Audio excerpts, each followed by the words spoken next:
Simunye translated means we are one, and I think it just brings everyone together, like all of us, everyone we meet over there together, like making friends, becoming family, and being like one.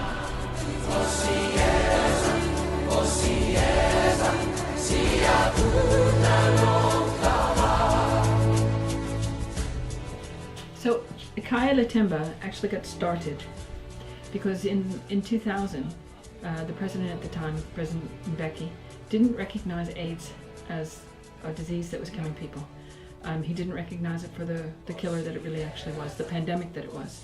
And so people everywhere in South Africa were really like, what can we do? We need to do something.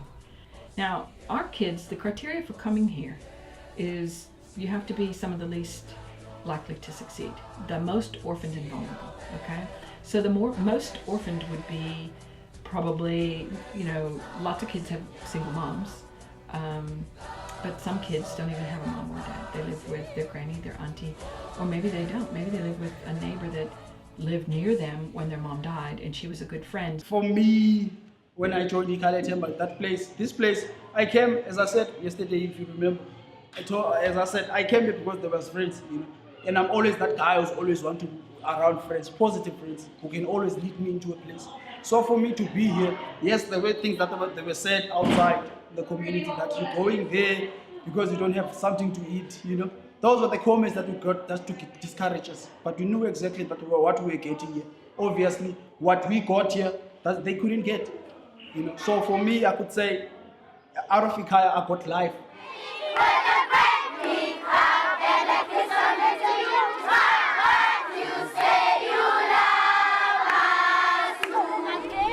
At Ikhaya, when we transformed that dead space into 2 huge gardens, and like the whole, all those guys got involved as well from Thrive or whatever that was, and we changed it so much. That was pretty big. That's why the garden is so important, because it's going to be vegetables that they can learn to grow not only here but even in their own home.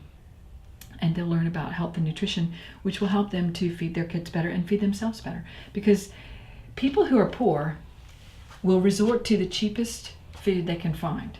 And the cheapest food you can find is the fried stuff, the convenience places. Like, most of these people don't have cars.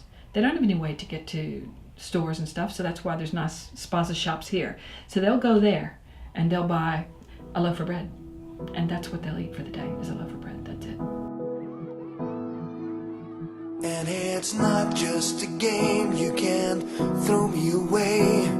I put all I had on the line, and I give and you take, and I played the high stakes.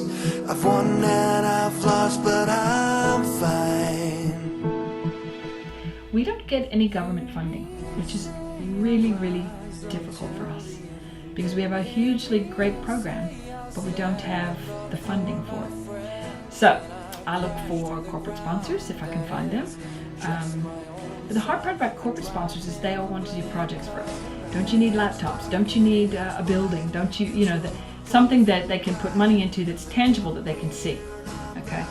Education isn't tangible in the sense of what are they going to get at the end of the day? Nothing that they can show that they did. But I argue with them and I say, no, there is something you can show. You're investing in a child's life, in a child's future, to give them an education.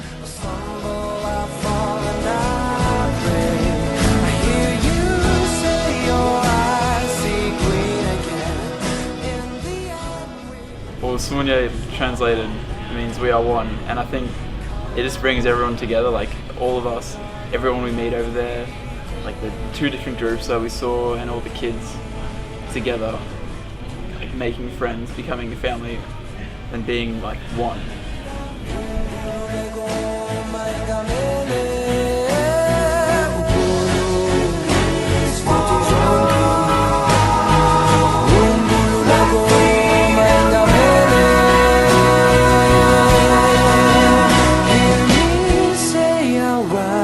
Up till the end, hear me say that I'll stand beside my friends. I won't stay on before I will